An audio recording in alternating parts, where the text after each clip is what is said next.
Bonjour à tous, bonjour à toutes, je suis ravie de vous retrouver dans une nouvelle vidéo. On va parler aujourd'hui des lectures que j'ai faites la semaine passée.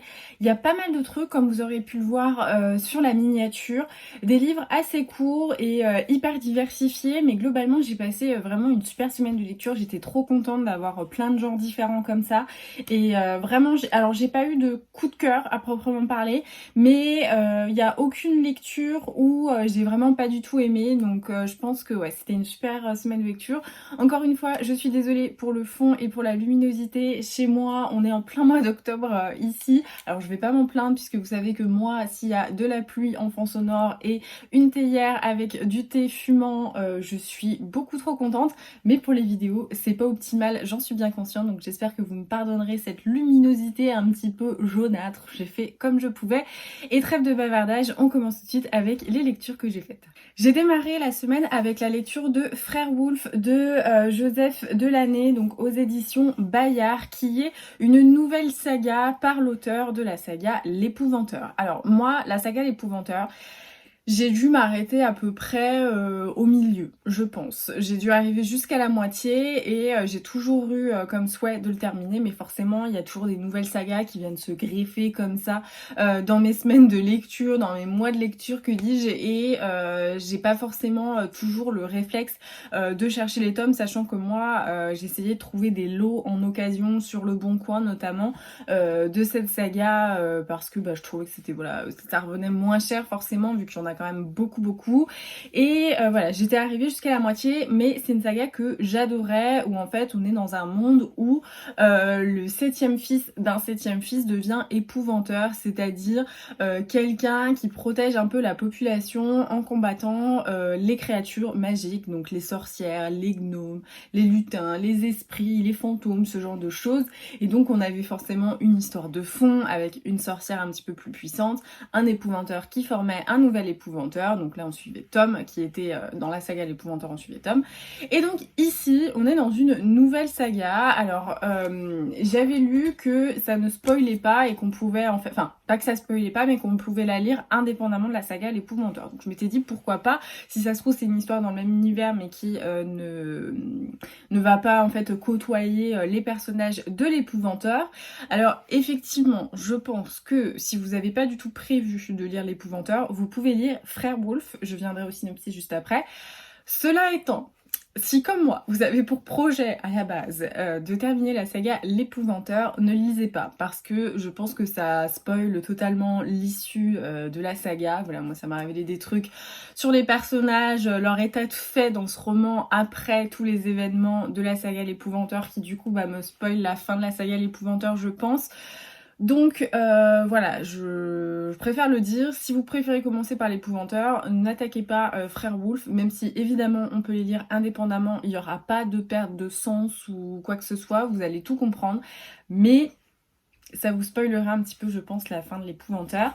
Cela étant, j'ai passé un super moment de lecture et j'étais trop contente de retourner dans l'univers de l'épouvanteur. Ici, on va suivre Frère Wolf, qui est du coup un moine. Il est dans un monastère et en fait, depuis toujours, il voit des choses et on comprend qu'il voit des fantômes et qu'il est allé essayer de trouver un petit peu la foi comme ça dans un monastère.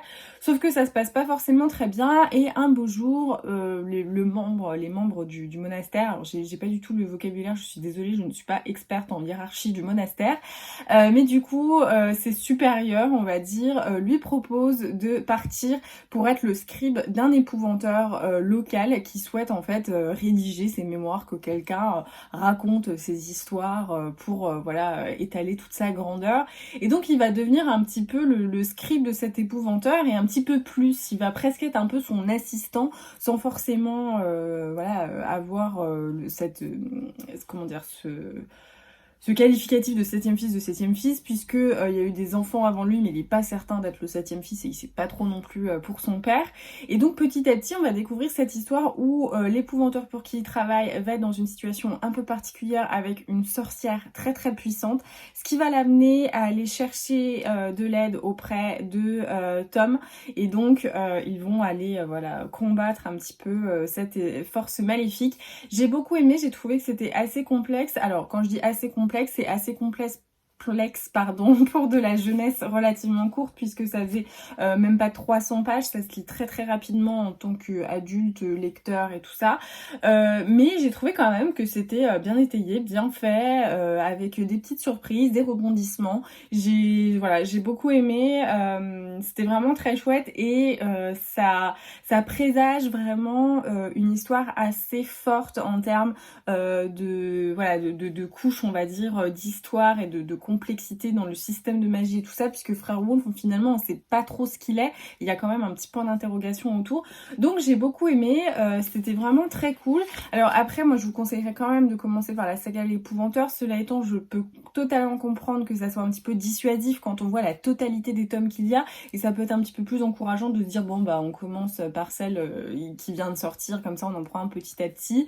Mais c'est vrai que je pense que ça spoil un petit peu quand même la fin de la saga L'Épouvanteur, mais j'ai quand même passé un super moment de lecture, je regrette pas, c'était trop cool et ça a vraiment ravivé cette envie de lire L'Épouvanteur, donc faut vraiment que je fasse le point. Je sais même plus au combien de tomes j'ai dû m'arrêter, donc faudrait que je regarde ça, mais c'était très chouette. Ensuite, j'ai continué la semaine avec un roman historique puisque j'ai lu La disparue de Birmanie de Dina Jeffries aux éditions Hauteville et c'était une lecture super chouette. Franchement, les 2 précédents livres que j'ai lus pour le prix du livre historique, je me disais c'est bien, mais voilà, je suis pas à 100% convaincue.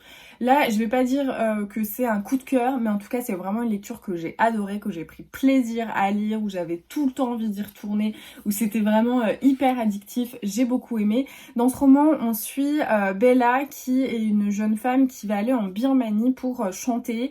On comprend qu'elle a perdu son père, qu'elle n'a plus sa mère non plus, qu'elle a un contexte familial, voilà, elle est très solitaire finalement dans sa vie, pas forcément de but et de destin comme ça bien tracé. Et elle va donc aller en Birmanie pour devenir chanteuse dans un hôtel. Et en plus de ça, on comprend qu'elle est quand même animée par un projet particulier. C'est pas comme ça la Birmanie avec un total hasard, puisqu'en fait ses parents ont vécu en Birmanie quand elle n'était pas encore née. Ils ont eu un enfant, une sœur, enfin une fille avant elle, et ça avait été une grande affaire puisque ce bébé avait été kidnappé et l'affaire n'a jamais vraiment été résolue. On avait fait accuser sa mère, on l'avait fait passer pour une folle, etc. Et il n'y a jamais eu le fin mot de l'histoire. Donc elle arrive en Birmanie comme ça. Elle commence à devenir amie avec des membres un petit peu de la société, avec des gens voilà un peu de la haute, on va dire, classe des Anglais, des Britanniques qui sont en Birmanie, et donc avec son amie Gloria qui fait partie voilà de cette classe un petit peu plus haute que la sienne. Elle va comme ça découvrir déjà d'une part la Birmanie et petit à petit faire des rencontres qui vont l'amener à enquêter sur cette affaire du bébé disparu. Elle va rencontrer Oliver qui est un journaliste américain qui lui conteste énormément cette colonisation britannique, ce contrôle britannique en Birmanie qui pour lui fait énormément de mal, il y a beaucoup trop d'excès, etc. Et donc voilà, ils vont partir en quête de ce mystère et comprendre que y a peut-être un secret autour de ça qui fait que même des décennies plus tard, personne n'a forcément intérêt à ce que ce secret soit révélé, et petit à petit il va y avoir des petites menaces comme ça un petit peu discrètes qui vont essayer de détourner Bella de son but. J'ai beaucoup trop aimé cette histoire. Alors encore une fois, je vais paraître hyper chelou, mais moi vous me dites bébé disparu, mère qui entend des voix, qui fait passer pour folle, menace quand on fait l'enquête pour ne pas révéler la vérité. Ah oui, et il y a une grande maison aussi dans l'histoire, donc ça paraît, j'adore les scénarios comme ça avec une grande maison dans l'équation. Ah bah moi je suis conquise et ça a été le cas, j'ai beaucoup aimé. J'ai trouvé déjà que c'était... Alors il paraît court, mais il fait quand même 400 pages. Ce que j'ai beaucoup aimé et que je n'avais pas forcément dans les précédents romans Hauteville, c'est que là, l'autrice, elle a vraiment pris le temps de poser le décor. Et c'était un décor qu'elle a posé pour un petit peu tout. Si vous avez lu mon roman, Amour, gluten et sororité, d'ailleurs, je vous conseille parce que c'est la bonne période, je pense, pendant les vacances pour le lire. Vous savez que j'aime beaucoup les descriptions et surtout quand l'auteur ou l'autrice apporte vraiment une teinte, une texture à l'histoire par l'habillement, par le décor, par les odeurs, par toutes ces choses-là. Je trouve que c'est extrêmement immersif. Et là, d'autant plus, on est en Birmanie, donc moi, c'est une culture, un pays que je ne connais pas du tout. Et donc, j'ai vraiment beaucoup aimé que on ait toutes ces descriptions. Et on les avait autant pour la description des grandes soirées qui étaient organisées par des gens avec des moyens que la visite des souks un petit peu perdus comme ça. C'était vraiment très intéressant. J'ai trouvé que voilà, c'était vraiment bien fait, surtout qu'en plus de ça, on commence à avoir une guerre civile entre les Birmans et les Indiens qui ont immigré du coup en Birmanie. Donc c'était vraiment assez intéressant parce qu'on avait, en plus de ça, voilà, on sentait que le régime, donc cette domination britannique petit à petit était de plus en plus ébranlée avec des grèves. Donc j'ai trouvé que vraiment tout le contexte historique était très bien planté. Alors il y a quelques petites choses qui m'ont fait un petit peu lever les yeux au ciel. Bella, elle a une certaine naïveté parce qu'elle ne connaît pas grand chose de la société, elle connaît pas grand chose des rapports entre les gens et pas seulement les rapports hommes-femmes, même les rapports d'amitié entre femmes ou entre hommes et femmes. On comprend qu'elle n'a pas vraiment de connaissance de tout ça, elle est assez vierge de toute expérience et donc ça la rend des fois un petit peu naïve. Cela étant, c'était pas insurmontable, ça m'a pas forcément bloqué dans ma lecture. Il y a forcément un petit peu de romance, d'attirance entre les personnages, il y a 2-3 petits trucs qui sont un peu clichés, un petit peu kitschouilles. Cela étant, j'ai quand même été hyper happée par ce roman. J'ai trouvé que c'était bien mené, ça nous emmène un peu à droite à gauche, il y a plein de rebondissements.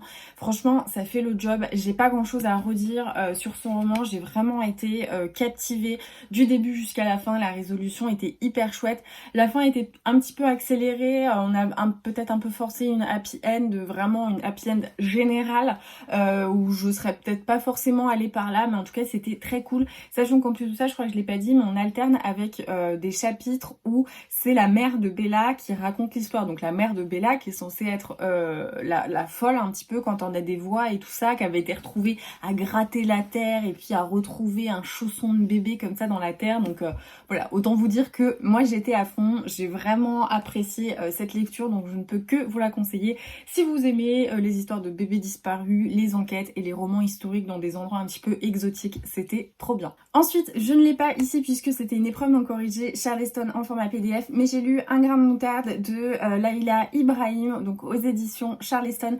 C'est la suite de Le Crocus jaune. Alors moi, je n'ai pas lu Le Crocus jaune et du coup, cette lecture, je suis un petit peu passée à côté parce que pour moi, même si on nous a dit qu'on pouvait les lire indépendamment, ça reste une lecture compagnonne de Le Crocus jaune. J'en suis convaincue, même sans l'avoir lu, parce que comme ça, en fait, en tant que tel, il apportait pas grand chose. On est en plein milieu de la guerre de sécession, il se passe des choses entre les personnages puisque on a ce 13e amendement qui est sorti donc pour l'abolition de l'esclavage, mais en même temps, les États du Sud refusent toujours de ratifier les constitutions des États-Unis et donc il y a vraiment un décalage entre une partie du pays où les anciennes esclaves ont la possibilité de se rebâtir une vie. On suit notamment Jordan, donc la fille de Ma, donc si vous avez lu Le Crocus jaune, vous allez savoir qui c'est, qui est devenue institutrice. Donc quand elle descend en Virginie pour retourner dans une plantation et essayer de récupérer un peu leur tante qui elle travaille toujours comme esclave dans une plantation de coton,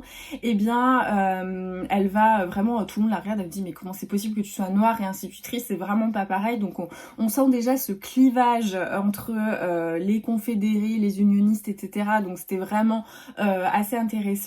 On découvre également Lisbeth qui doit être un personnage clé dans Le Crocus jaune, qui vient avec ses enfants voir ses parents qu'elle a quittés pour des raisons que du coup je n'ai pas forcément compris puisque je n'ai pas lu le Crocus jaune. Donc elle arrive avec ses enfants. C'était très intéressant de voir comment ces enfants qui ont été éduqués avec beaucoup d'humanité, d'universalisme, qui découvrent du coup un régime, des pratiques qui leur sont mais totalement hallucinantes. Enfin voilà, il y a rien de plus pur qu'un enfant qui tend la main à un autre enfant, quelle que soit sa couleur de peau, sa classe sociale et tout ça. Donc en fait, au travers de ces enfants et de la belle éducation qu'ils ont reçue, on voit toute cette horreur, puisque vraiment, même si on a l'habitude un petit peu de lire des romans comme ça sur l'apartheid, sur tout ça, sur la ségrégation raciale, c'est toujours, je trouve, hyper... il y a une certaine stupéfaction satisfaction de revoir les choses d'un autre point de vue. Et souvent le point de vue des enfants, je trouve qu'il est extrêmement percutant parce qu'ils sont pas... voilà, quand ils naissent, personne ne naît en devenant raciste. Donc c'était très intéressant d'avoir ce point de vue-là. Cela étant, et c'est pour ça que je vais pas trop m'étendre sur cette chronique, pour moi il m'a rien apporté ce roman parce que tout ce qui s'est passé avait un lien avec ce qui se passait dans Le Crocus jaune.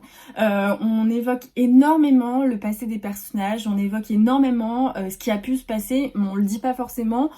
On comprend vite fait, enfin voilà, par exemple, j'ai pu comprendre que Lisbeth, elle a dû partir de la maison de ses parents parce qu'elle n'était pas du tout d'accord avec leur manière de penser. Et encore une fois, ça se trouve, je suis totalement à côté de la plaque, mais on n'a pas vraiment d'indication précise de ce qui s'est passé.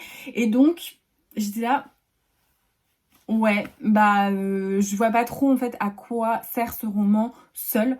Pour moi, je pense que c'est une bonne manière de continuer l'histoire du Crocus jaune, de suivre les personnages après, d'avoir une suite. En tant que tel, ça sert à rien de le lire. Cela étant, je pense que voilà, je suis un peu triste parce que j'aurais bien aimé lire Le Crocus jaune parce que j'ai beaucoup aimé quand même la plume de l'autrice. J'ai trouvé que voilà, c'était vraiment bien fait. Ça avait l'air d'être hyper riche, l'univers est hyper riche avec beaucoup de personnages, mais vraiment bien dosé. Mais pour moi, c'est juste indispensable de lire Le Crocus jaune avant parce que en tant que tel, un grain de moutarde, il apporte pas grand chose. Ensuite, j'ai lu La commode au tiroir de couleurs de Olivia Ruiz, publié au Livre de Poche. C'est un roman que j'avais pas mal vu passer, notamment parce que Manon de la chaîne Vibration Littéraire l'avait lu quand il était sorti en grand format et il me semble qu'elle l'avait beaucoup aimé.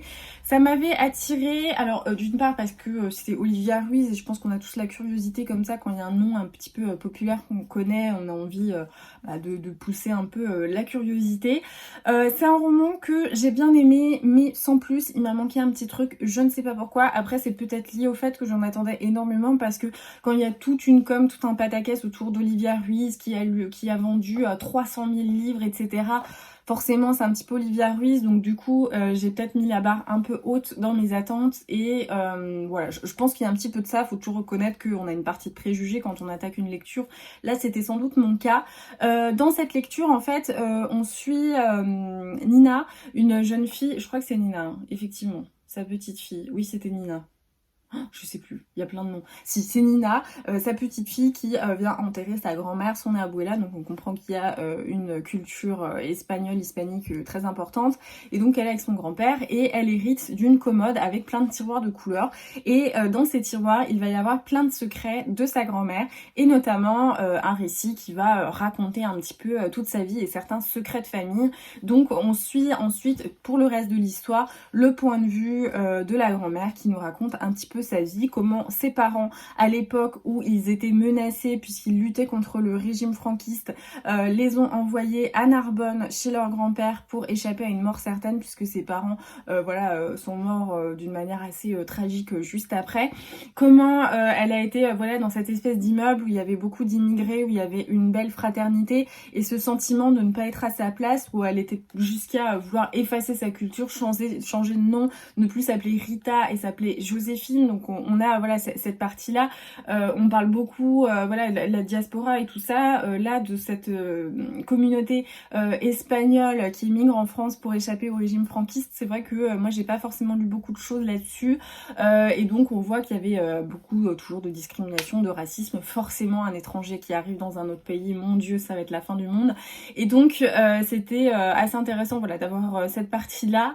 Et en fait petit à petit on va découvrir que Rita elle a un fort caractère et notamment un fort caractère d'émancipation. Elle refuse de rester à ce même endroit. On sent qu'elle est étouffée, qu'elle a envie de partir et donc c'est ce qu'elle fait jusqu'à rencontrer un homme un petit peu où c'est le coup de foudre, c'est l'évidence totale. C'est pas du tout niais la manière dont c'est raconté, vraiment c'est beau, c'est un beau récit d'histoire, de vie, c'est de belles mémoires et donc elle va rencontrer Raphaël et ensuite il va se passer plein de choses, plein de tragédies dans sa vie. C'est pas une histoire histoire où tout coule, où tout se passe très très bien, où tout le monde est heureux tout le temps, ou même s'il y a des drames après ça va beaucoup mieux. Pas du tout, c'est une histoire de vie comme je pense on peut en avoir de nombreuses lorsqu'elle se passe pendant voilà la première moitié je pense du XXe siècle. Il y a vraiment des choses terribles, donc c'était hyper intéressant d'avoir ce destin de vie. J'ai trouvé la fin super nulle, j'ai pas du tout aimé quand Nina reprend la main en fait dans l'histoire. Vraiment ça m'a gâché en fait, ça m'a laissé une forme d'amertume à la fin parce que j'ai trouvé ça un peu nul et ouais, j'ai pas trop aimé. C'était vraiment un beau récit, j'aurais aimé avoir encore un petit peu plus de connaissances et d'indications comme ça sur l'histoire en Espagne. Alors c'était pas le but du roman, hein, c'est clair, là c'est mon souhait personnel. Mais voilà, c'était bien écrit, c'était bien exécuté, mais il m'a manqué une petite étincelle. Toutefois je vous le conseille parce que vraiment c'était un bon moment de lecture et je pense que c'est un livre à lire. Ensuite, j'ai foncé en librairie pour m'acheter le tome 4 des Carnets de l'apothicaire. Quand j'ai vu qu'il était sorti, je me suis dit mais je fonce parce que vous savez que j'avais adoré cette saga manga où on suit Mao Mao, une jeune fille qui a été capturée, qui travaillait dans le quartier des apothicaires, quartier des herboristes, juste à côté du quartier des plaisirs, donc avec beaucoup de maisons closes, donc forcément elle vient pas d'une classe très riche, très aisée, et donc elle va être capturée, revendue pour travailler comme servante au palais, et petit à petit elle va se faire remarquer puisque elle a des connaissances particulières en herboristerie, en médecine un petit peu traditionnelle chinoise, et donc elle va voilà se faire remarquer et en plus de ça enquêter petit à petit sur des empoisonnements, sur des morts de bébés qui arrivent. Donc voilà, on est dans un contexte de palais impérial où il y a plusieurs favorites, plusieurs courtisanes, chacune faisant un petit peu la course pour donner un héritier masculin à l'empereur. Et donc voilà, il y a plein d'intrigues de palais, de cours, entre les domestiques, entre les courtisanes, enfin vraiment c'est génial, j'avais adoré, surtout que Mao Mao c'est une héroïne hyper badass qui pour le coup elle flanche pas dès qu'il y a un mec qui lui fait un sourire ou quoi, enfin vraiment elle est super. Et ce tome 4 forcément je vais pas vous dire ce qui se passe dedans, mais c'était hyper cool, pour moi ça monte en intensité dans cette saga et j'ai juste envie de la continuer parce que c'est trop bien. Donc si vous aviez un doute, vraiment là il y a eu 4 tomes, les 4 tomes j'ai adoré, donc je ne peux que vous conseiller cette petite saga manga. Enfin, avec un peu de retard, j'ai lu Petit déjeuner chez Tiffany de Truman Capote qui était la lecture du mois de juin pour le challenge L'Empoche classique que j'anime, enfin je dis que j'anime, que j'ai organisé, mais en ce moment j'ai tellement de choses à faire que je suis à la ramasse. Si ma copine Leslie était pas là pour m'épauler sur le groupe Facebook, je pense que ce challenge vraiment irait à la poubelle parce que voilà, j'ai beaucoup de choses à gérer et c'est très compliqué, donc j'espère que vous m'excusez de pas être hyper présente, mais en ce moment entre le stage, les révisions et tout le reste, c'est compliqué. Donc cette lecture, alors pour moi c'était une relecture puisque j'ai dû le lire des dizaines de fois en français, en anglais. D'ailleurs je vous invite à le lire en anglais et de voir la vraie plume de Truman Capote puisque moi je trouve que c'est un écrivain incroyable. Je sais que y a pas mal de lectrices qui se sont demandé quel était le but de ce roman. Alors il me semble d'ailleurs que c'est classé comme roman même si ça fait que 120 pages et ce n'est pas une nouvelle. Donc dans ce petit roman de Truman Capote, en fait, on a notre narrateur qui, quelques années plus tard, retrouve en fait la trace d'un personnage qu'il a connu, donc Holiday Golightly, qui était un personnage qui vraiment le fascinait. Et donc il va revenir comme ça un petit peu sur ses souvenirs de sa rencontre avec ce personnage. Je pense que peut-être vous vous dites ça me dit quelque chose, évidemment, puisque ce roman a été adapté au cinéma et joué par Audrey Hepburn, ça a été hyper connu. Alors beaucoup n'ont jamais vu le film et je vous invite à le voir et ne pas simplement vous arrêter à toutes ces photos de Audrey Hepburn avec son porte-cigarette comme ça, Maison du Monde, on a fait mais des quantités de tableaux. Il faut regarder ce film parce qu'il est vraiment génial et Audrey Hepburn est magnifique dedans. Donc voilà, on suit cette histoire. Alors il y a des similitudes avec le film, il y a des choses qui changent évidemment. Et en fait on suit voilà l'histoire un petit peu de Holly Golightly dans le New York pendant la Seconde Guerre mondiale, qui vit une vie de strass et paillettes. Et pour moi, voilà, je vais pas aller plus, je pense, dans le résumé parce que c'est très court. Ça fait 120 pages, donc voilà, tout ce que je peux vous dire est potentiellement spoilant. Pourquoi moi ça fait partie d'une de mes œuvres de littérature préférées? Parce que Pour moi, Holly Golightly, c'est un personnage, je l'assimile à un objet de décoration, un bijou, quelque chose de précieux mais dont le vernis est un petit peu craquelé quand on regarde un peu en surface. Alors déjà d'une part, moi, c'est un roman qui m'avait captivée à l'époque, avant même de connaître le film, quand j'ai découvert ce roman. Je trouvais incroyable qu'on dresse le portrait de cette femme qui, normalement, à cette époque, avait presque la liberté d'un homme. Je m'explique. Je trouve que Truman Capote, là où il y a quelque chose d'assez extrêmement novateur et visionnaire dans ce roman, c'est que pour moi, Holiday Golightly, elle a une liberté, une farouche liberté, sans aucune once de jugement. Alors forcément, il y a certains traits de ce caractère, son attitude, des choses qu'elle fait, ou qui sont racontées avec une pointe d'ironie et d'humour, où on comprend que c'est un petit peu absurde, mais voilà. Mais je trouve que quand même, pour un auteur masculin, au début du XXe, il a écrit cette espèce d'ode, enfin pour moi c'est comme ça que je le vois, cette célébration de ce personnage de Holiday Golightly qui fascine tous les hommes, mais avec une fascination qui est en plus de ça diverse. Il y a certains hommes la désirent, certains hommes veulent son amitié, et certains hommes en fait se rendent juste compte que c'est un esprit extrêmement libre qu'ils n'arriveront jamais à capturer, mais ils sont fascinés, hypnotisés par ce personnage. Et je trouvais que ce regard masculin sur cette femme était déjà hyper fascinant, vraiment incroyable. En plus de ça, je trouve que son mode de vie, en fait, souvent les femmes étaient condamnées pour ce genre de mode de vie. Cette espèce de frivolité, voilà, elle vit totalement décalée, elle sort le soir, elle dort le jour, elle vit de pourboire, voilà, elle explique toujours, c'est minimum 20$ pour aller, 50$ pour aller se repoudrer le nez, 50$ pour le taxi, elle vit comme ça, de ça. Et on comprend qu'elle fait des choix qui sont parfois... Alors oui, elle est un petit peu intéressée, mais des fois, il y a des choix qui sont totalement en dehors de tout intéressement, qui n'ont pas forcément de logique. Et on sent aussi que c'est un personnage qui a énormément de failles, qui a un lourd passé familial, où on sent qu'elle est très affectée psychologiquement par ce qui a pu se passer dans sa famille. Et donc, voilà, on a ce personnage-là qui boit, qui organise des fêtes et tout ça, mais... il y a une forme de célébration de ce personnage qui pour moi n'est pas du tout dans la critique, et je trouve que c'est un personnage incroyablement libre, qui a beaucoup d'aspérité, mais voilà, sous un espèce de vernis brillant, d'élégance, de légèreté, et j'avais vraiment été fascinée par ce personnage, comme beaucoup de personnages en fait dans ce roman. Alors il est assez drôle parce qu'en plus de ça, c'est une éminente critique de cette société new-yorkaise un petit peu aisée de l'époque. Il faut savoir quand même que Truman Capote avait été banni de certaines sociétés, de certains clubs de l'époque, parce que justement il discutait beaucoup, il critiquait les travers et les excès de certaines personnes. Vraiment, on a un petit peu des caricatures, mais je pense que c'était extrêmement proche de la vérité. Pour moi, c'est vraiment un roman qui est clairvoyant, et je trouve que Truman Capote, il a vraiment... Enfin, pour moi, c'est un personnage qui aurait pu être écrit par une femme, et je suis toujours impressionnée quand je le relis, parce que voilà, je me dis, pour un livre du début du 20e comme ça, il a fait un personnage féminin où vraiment il y a une belle analyse, et c'est avec un regard tellement bienveillant, qui n'est pas du tout sexualisé, puisque dedans forcément il y a des hommes qui la désirent, mais il y en a aussi beaucoup qui sont juste voilà, hypnotisés, fascinés, qui disent vouloir son amitié. Donc c'est pas simplement pour moi un instrument de désir, Holly Golightly, elle représente beaucoup de choses, et à chaque fois que je relis cette nouvelle, je revois, je perçois de nouvelles choses autour de ce personnage, pour moi, qui est vraiment hyper énigmatique, et voilà, ça fait partie de mes romans préférés. Voilà, c'est tout pour cette update lecture, j'espère qu'il vous aura plu. Comme vous l'avez vu, il y a eu pas mal de lectures, je pense que c'est un des plus longs update lecture que j'ai dû faire,